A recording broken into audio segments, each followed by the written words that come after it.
Order tak masuk lagi ni.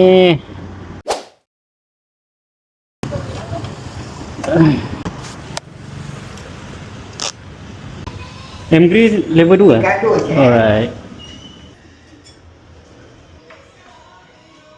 Segambut berapa kilo? 5.5 kilo. Dia bayar RM7 seposit.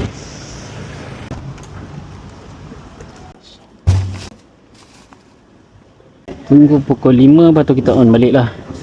Sebab mid shift. Tengok macam nak hujan sekali tak hujan. Order tak masuk lagi ni. Shopee pun tak ada lagi ni. A few minutes later.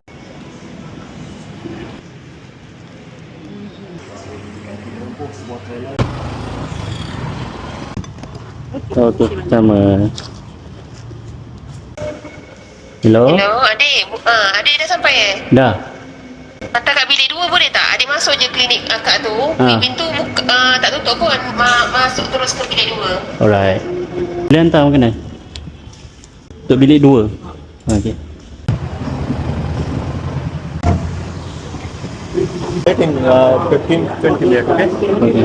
Tengah kena sidai ni dapat pula air, bolehlah meredakan angin. Kalau tak gula nak cancel pula tengah tak ada order sebab mid shift. Layan je lah. Airnya siap juga, so jom hantar.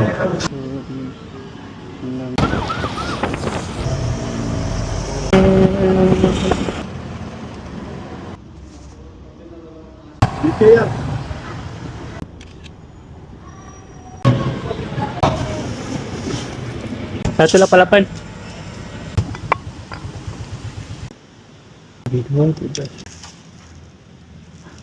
Thank you.